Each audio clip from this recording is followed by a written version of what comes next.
औज़ुबिल्लाहिमिनश्शैतानिर्रजीम बिस्मिल्लाहिर्रहमानिर्रहीम। अस्सलाम वालेकुम स्टूडेंट, आज हम 10th class chapter number 2 exercise 2.7 start करेंगे।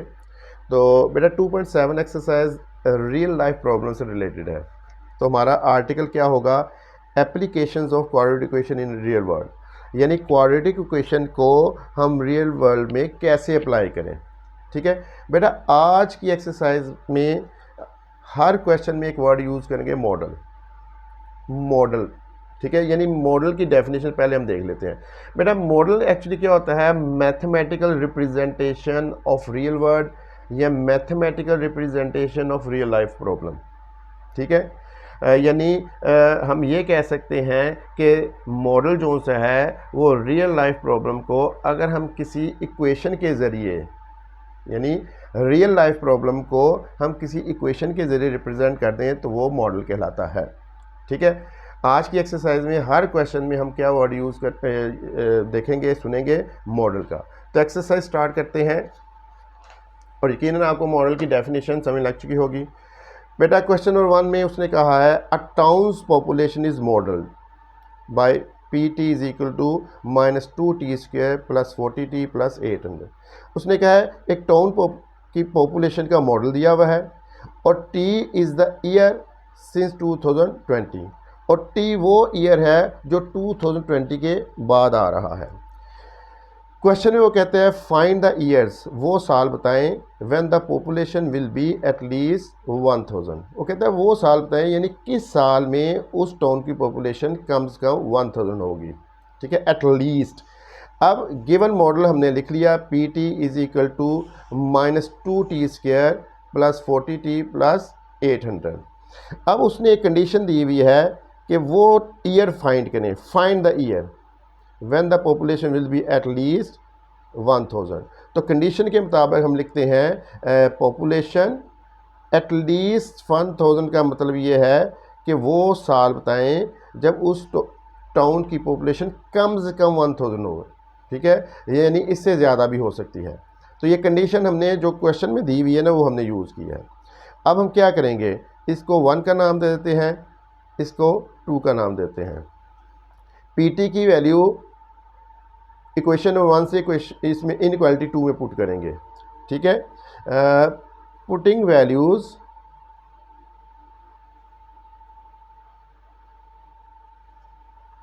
वैल्यू फ्रॉम 1 इन 2। तो PT की वैल्यू क्या है? -2t² plus 40t plus 800 is greater equal to 1000। हमने पहले T फाइंड करना है। ठीक है बेटा, 1000 पॉजिटिव है, इसको लेफ्ट साइड पे ले आए।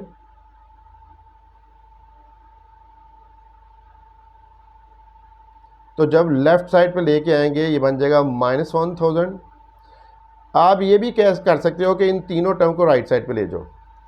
तो हम 1000 को लेफ्ट साइड पे ले आए, ये हमारे पास आएगा -2t² प्लस 40t, 800 माइनस 1000 -200 आएगा। अगर फाइंड ना करना आता हो तो कैलकुलेटर यूज़ कर लीजिएगा। Is greater equal to 0। बेटा मैं -2 कॉमन ले लेता हूँ। जब मैं -2 कॉमन लूँगा ये टर्म पॉजिटिव हो जाएगी और -2 यहाँ से कॉमन जा चुका होगा। यहाँ आएगा -20t और प्लस 100 आएगा, ग्रेटर इक्वल टू 0। ठीक है, आपको मालूम है जब नेगेटिव कॉमन लेते हो, जो नेगेटिव वाली टर्म होती है वो पॉजिटिव हो जाती हैं, जो पॉजिटिव होती हैं वो नेगेटिव, और नेगेटिव वाली पॉजिटिव। आपने -2 कॉमन लिया, इधर t² आ गया। अगर आपको नहीं मालूम इधर क्या आना है तो आप प्लस 40 को -2 पे डिवाइड कर दें तो -20 आ जाएगा, और -200 को -2 पे डिवाइड कर दें तो 100 आ जाएगा। ठीक है, अब -2 मल्टीप्लाई हो रहा है।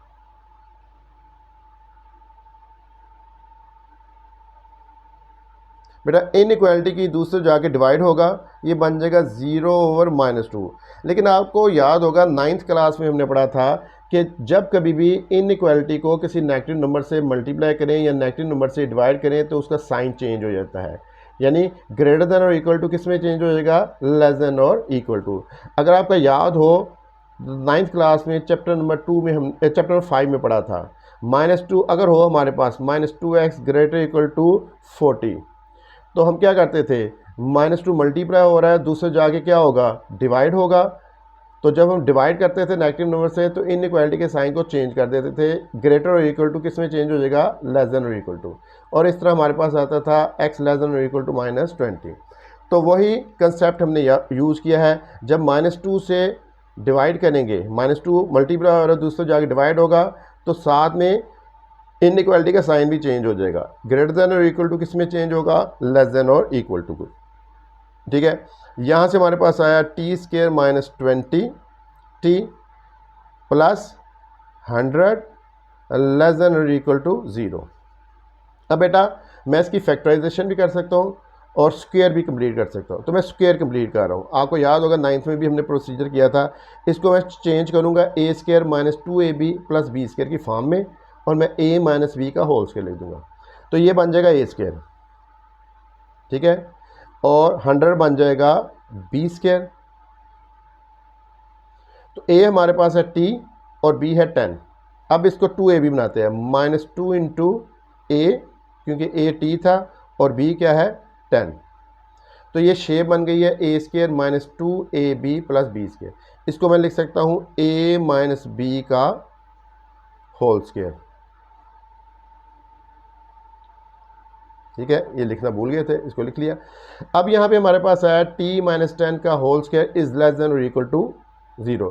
बेटा आपको मालूम है लेफ्ट हैंड साइड पे किसी एक्सप्रेशन का स्क्वायर है, ठीक है, और आपको मालूम है square of anything will never be negative. ठीक है, अगर मैं यहाँ पे t की वैल्यू कोई भी पुट करूँ, चाहे पॉजिटिव पुट करूँ या नेगेटिव पुट करूँ, तो ये स्क्वायर इसको क्या कर देगा, पॉजिटिव। इसका मतलब है इसका आंसर नेगेटिव नहीं आ सकता। तो यहाँ पे लिखा हुआ है t minus 10 whole square less than और इक्वल टू 0। तो इस एक्सप्रेशन का आंसर नेगेटिव नहीं आ सकता, ठीक है, 0 आ सकता है। तो इसको मैं लिखूँगा फिर t minus 10 square is equal to 0, because square of anything will never be negative. किसी एक्सप्रेशन का या किसी चीज़ का स्क्वायर जो है वो नेगेटिव कभी भी नहीं हुआ। तो मैं नेगेटिव वैल्यू को इग्नोर कर दूंगा, ये बन जाएगा t माइनस 10 का whole square is equal to 0। बेटा दोनों तरफ स्क्वायर रूट ले लें, तो आप यहाँ लिख लीजिएगा taking square root on both side. बेटा ये स्क्वायर रूट से कैंसिल हुआ, ये आया t minus 10 is equal to 0। यहाँ से t की वैल्यू आ गई 10। इसका मतलब है आफ्टर 10 ईयर्स, ठीक है, उस टाउन की पॉपुलेशन एटलीस्ट 1000 होगी। ठीक है, तो यहाँ से हमने देखा t की वैल्यू हमारे पास क्या आई है 10। एक्चुअली ये t बनता है 10 ईयर्स, यानी 2020 के 10 साल बाद उस टाउन की पॉपुलेशन एटलीस्ट 1000 होगी। तो इसका हम आंसर लिखते हैं, therefore towns population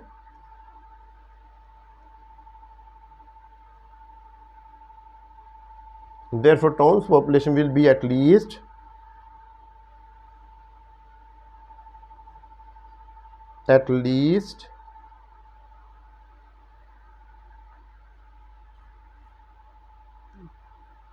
1000 in the year।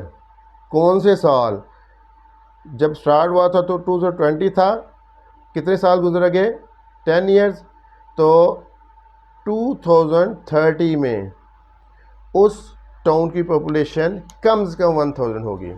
तो बेटा इसको थोड़ा सा रिवाइज कर लेते हैं। हमारा क्वेश्चन था एक टाउन की पॉपुलेशन का मॉडल दिया हुआ है और t जो है वो टाइम है ईयर्स में आफ्टर 2020 के बाद। फाइंड द पॉपुलेशन, हमने पॉपुलेशन फाइंड करनी है, ठीक है, हमने ईयर फाइंड करना है कि किस ईयर में उस टाउन की पॉपुलेशन कम से कम 1000 होगी। हमने मॉडल को दोबारा लिखा, कंडीशन के मुताबिक उसने कहा है पॉपुलेशन एटलीस्ट 1000 होगी, तो ग्रेटर इक्वल टू 1000 और इससे ज़्यादा भी हो सकती है। फिर हमने पीटी की वैल्यू पुट की, 1000 को लेफ्ट साइड पे लेके गए, हमारे पास ये बना -2t square plus 40t minus 200, -2 को कॉमन लिया, दूसरे तो जाके डिवाइड होगा, तो जब इनइक्वालिटी को नेगेटिव नंबर से डिवाइड करते हैं तो उसका साइन चेंज कर देंगे। फिर इसको मैंने स्क्वायर कंप्लीट किया, इसको मैंने बनाया t-10 का होल स्केयर लेस देन और इक्वल टू 0।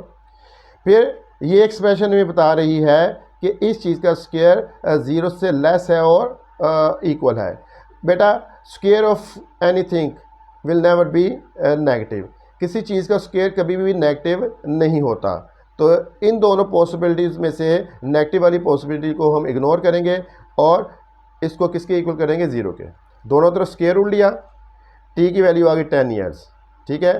टी क्या था, टाइम आफ्टर 2020, यानी 2020 के 10 साल बाद उस टाउन की पॉपुलेशन कम से कम 1000 होगी, ठीक है। तो वो ईयर क्या बनेगा, वो ईयर बनेगा 2020 प्लस 10 2030, यानी 2030 में उस टाउन की पॉपुलेशन कम से कम 1000 होगी।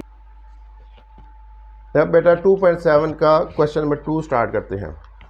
बेटा क्वेश्चन नंबर 2 स्टार्ट करने से पहले हम थोड़ा सा प्रीवियस नॉलेज दोबारा रिवाइज कर लें। बेटा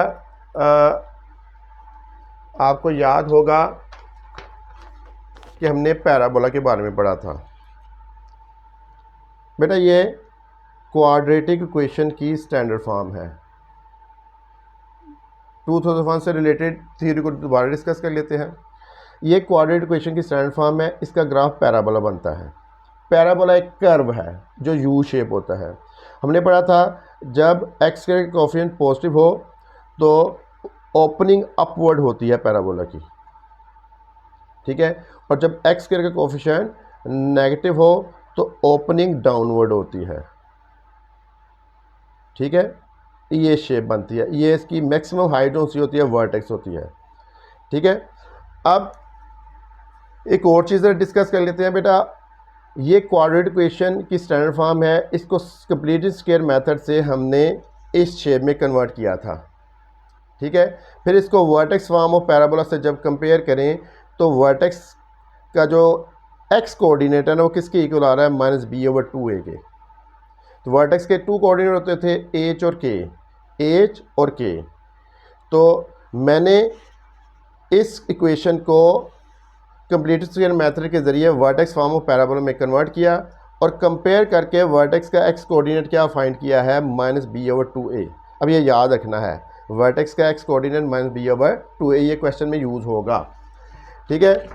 अच्छा अभी क्वेश्चन हमारा ये है, एक कंपनी मॉडल्स इस profit function p in thousands of rupees by the following equation. एक कंपनी है जिसने अपना प्रॉफिट मॉडल बनाया हुआ है, P फॉर प्रॉफिट, ठीक है, और ये जो प्रॉफिट है इन थाउजेंड्स ऑफ रुपीज़ में है, ठीक है।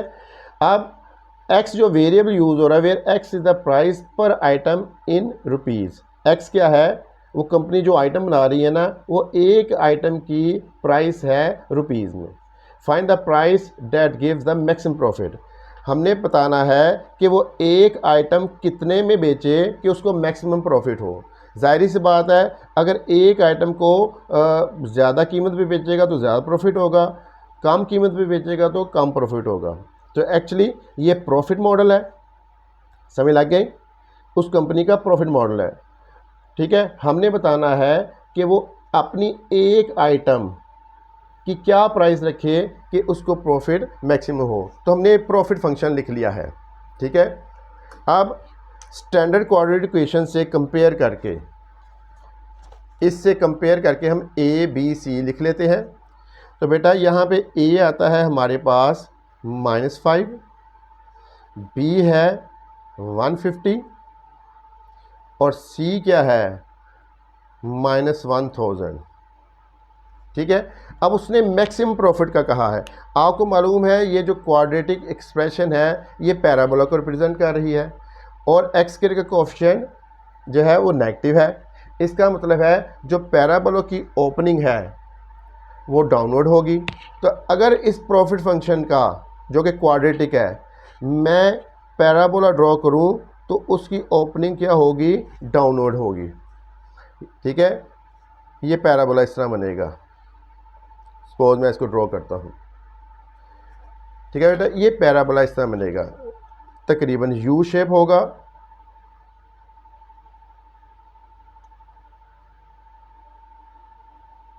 ठीक है, ये पैराबोला बनेगा। और इसका मैक्सिमम पॉइंट क्या होगा, ये वर्टेक्स ये यहाँ है तकरीबन, ठीक है। और इसकी मैक्सिमम हाइट जो होगी वो होगी वर्टेक्स पे ये, ठीक है। चूंकि ये फंक्शन क्वाड्रेटिक है, इसका ग्राफ पैराबोला बनेगा और मैक्सिमम हाइट कहाँ पे है, वर्टेक्स पे। आपको मालूम है वर्टेक्स मैक्सिमम हाइट पे होता है, इसका मतलब मैक्सिमम प्रॉफिट जो है वो ये हाइट रिप्रेजेंट कर रही है पी एक्स, ठीक है।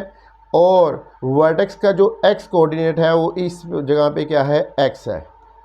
ये इंडिपेंडेंट वेरिएबल होता है, ये डिपेंडेंट होता है, ठीक है। ये प्राइस पर आइटम है और ये मैक्सिमम प्रॉफिट है। इट मीन्स मैक्सिमम प्रॉफिट कहाँ पे होगा, वर्टेक्स पे, ठीक है। अगर वर्टेक्स के मैं कोऑर्डिनेट लिखना चाहूँ तो बनेगा एक्स पी एक्स, ठीक है। और एक्स आपको मालूम है प्राइस पर आइटम है और वो मैक्सिमम प्रॉफिट पे हमें मिल जाएगी, ठीक है। तो हम क्या करेंगे, वर्टेक्स का एक्स कोऑर्डिनेट यूज़ करेंगे, ठीक है। यानी वर्टेक्स का एक्स कोऑर्डिनेट में बता रहा है कि इस एक्स की वैल्यू पे प्रॉफिट मैक्सिमम होगा, ये मैक्सिमम हाइट है, ठीक है। तो अब हम क्या लिखेंगे, no x coordinate of the vertex,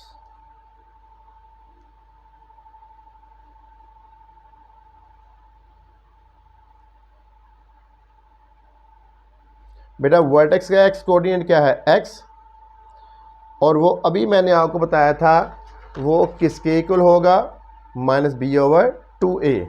vertex का जो एक्स कोऑर्डिनेट है एच, उसका तो एच होता था, वो किसके इक्वल है, माइनस बी ओवर 2a, ठीक है। माइनस ये आया, b क्या है 150, b क्या है 150, b की वैल्यू पुट की ओवर 2, a क्या है -5।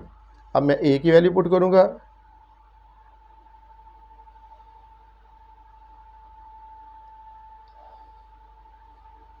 ये हमारे पास आया -150 और डिनोमिनेटर में -10, ठीक है। ये नेगेटिव इस नेगेटिव से कैंसिल, हमारे पास x क्या आया 150 ओवर 10, 0 0 से कैंसिल हुआ, x क्या आया हमारे पास 15, ठीक है। इसका मतलब ये हुआ कि वो मैक्सिमम प्रॉफिट के लिए, ये देखो ना मैक्सिमम, वर्टेक्स पे मैक्सिमम वैल्यू होती है, मैक्सिमम प्रॉफिट के लिए वो आपने एक आइटम की जो कॉस्ट है, ये प्राइस है, वो क्या रहेगा 15 रुपीज़। हमने यही फाइंड करना था कि वो अपनी एक आइटम की प्राइस क्या रखे कि उसको मैक्सिमम प्रॉफिट हो। Where find the price that gives maximum profit, किसके लिए, एक आइटम की प्राइस, ठीक है। तो यहाँ से हमने फाइंड कर लिया कि वो अपनी एक आइटम की प्राइस 15 रुपीज़ रखेगा तो मैक्सिमम प्रॉफिट होगा। As x represent price per item,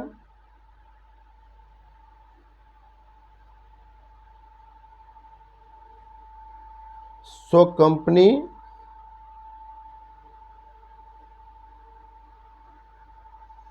earn maximum profit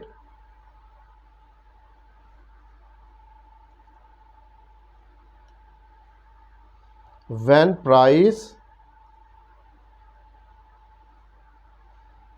of one item is 15 rupees, ठीक है बेटा। ये हमारा क्वेश्चन कंप्लीट हुआ, यानी कंपनी का प्रॉफिट फंक्शन दिया हुआ था, ठीक है। हमने बताना था कि वो एक आइटम की प्राइस क्या रखे कि उसको मैक्सिमम प्रॉफिट हो, तो हमने वो प्राइस फाइंड कर ली 15 रुपीज़। अच्छा बेटा, अभी हमने क्वेश्चन नंबर 2 किया है। बेटा क्वेश्चन नंबर 6 क्वेश्चन नंबर 2 जैसा है, ठीक है। तो इसलिए मैं इसको 2 के साथ ही कर रहा हूँ, क्योंकि दोबारा फिर हम तफसील में जाएंगे तो वो फिर काफ़ी लेंथी हो जाएगा। बेटा इसमें जिक्र हो रहा है फ्रीलांसर्स, ठीक है। बेटा फ्रीलांसर ऑनलाइन पे काम करता है, वो किसी एक कंपनी का मुलाजिम नहीं होता, डिफरेंट कंपनी से वो प्रोजेक्ट लेता है, उनके प्रोजेक्ट कंप्लीट करके अपने पैसे वसूल करता है, ठीक है, उसको फ्रीलांसर कहते हैं, ये ऑनलाइन काम करता है। तो क्वेश्चन क्या है, a freelancer's earning follow the following model, ये फ्रीलांसर की अर्निंग का मॉडल है, where H E is the earning in rupees, E क्या है, अर्निंग है रुपीज़ में, and H is the hours work per week, और एच रिप्रेजेंट करते हैं उसके पर वीक आवर्स को, ठीक है। What is the maximum number of hours he should work to maximize the earning, वो कहता है वो एक हफ्ते में ज़्यादा से ज़्यादा कितने घंटे काम करे कि उसकी अर्निंग मैक्सिमम हो। चूँकि यहाँ पे मैक्सिमम की बात है, ठीक है, तो हमारे फ़ौरन जहन में आ जाना चाहिए पैराबोला, ठीक है। तो बेटा अर्निंग का जो मॉडल है वो हमें दिया हुआ है E is equal to -2h² + 40h, तो ये क्वाड्रेटिक इक्वेशन है, ठीक है। यहाँ से हमारे पास फ़ौरन जहन में आएगा कि पैराबोलिक फॉर्म बनेगी इस फंक्शन की, ठीक है। चूँकि उसने कहा है कि कितने घंटे मैक्सिमम कितने घंटे वो काम करे कि उसकी अर्निंग जो सी है वो मैक्सिमम हो, ठीक है। तो मैक्सिमम वैल्यूज़ आ रही है, आपको फ़ौरन पता चलेगा ये पैराबोला का ग्राफ बनेगा और उसकी ओपनिंग डाउनवर्ड होगी, क्योंकि हाईएस्ट पावर का जो कोफिशिएंट है वो माइनस है, ठीक। तो हमने पैराबोला बनाया, ओपनिंग क्या रखी, डाउनवर्ड, इसको रिप्रेजेंट करने के लिए इस फंक्शन को। हमें मालूम है मैक्सिमम जो अर्निंग होगी उसको वर्टेक्स पे होगी, ठीक है, क्योंकि क्वाड्रेटिक है, इसका ग्राफ पैराबोला बनेगा, ओपनिंग डाउनवर्ड होगी और हाईएस्ट जो पॉइंट होगा वो वर्टेक्स होगा। हमने इसको स्टैंडर्ड क्वाड्रेटिक इक्वेशन से कंपेयर किया, ए आया -2, बी आया आपके पास 40, सी आया 0, ठीक है। अब देखें हमने बताना है number of hours along x axis है और वर्टेक्स का एक्स कोऑर्डिनेट है, और अर्निंग मैक्सिमम वर्टेक्स पे होती है, ठीक है। इसका मतलब है मैक्सिमम अर्निंग के लिए मुझे जो नंबर ऑफ आवर्स है वो यहाँ से मालूम हो जाएंगे, h is the maximum number of hours for per week, ठीक है, यानी मैक्सिमम आवर्स हमें पता चल जाएंगे क्योंकि अर्निंग मैक्सिमम वर्टेक्स पे होती है। तो यही वजह है मैंने x coordinate of the vertex use किया है, क्या है, एक्स कोऑर्डिनेट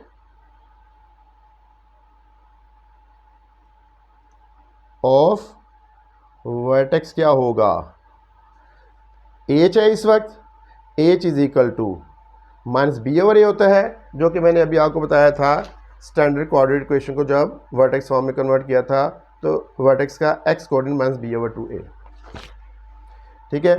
तो चूँकि एच है -b/2a, b की वैल्यू पुट की 40, a की वैल्यू पुट की -2, माइनस इंटू प्लस माइनस, -40 और -4, 2 2 जार 4, माइनस से कैंसिल हुआ, ठीक है, 4 10 जार 40, एज क्या आ गया 10 आवर्स। इसका मतलब है मैक्सिमम अर्निंग के लिए जो फ्रीलांसर को है वो पर वीक कितना काम करना पड़ेगा, 10 आवर्स। समझ लगी बेटा, एज की वैल्यू क्या आ गई 10 आवर्स, हमने maximum number of hours find करने थे वो हमने फाइंड कर लिए। इसका मतलब है फ्रीलांसर की मैक्सिमम अर्निंग के लिए वो कितने आवर्स काम करेगा, 10 आवर्स काम करेगा।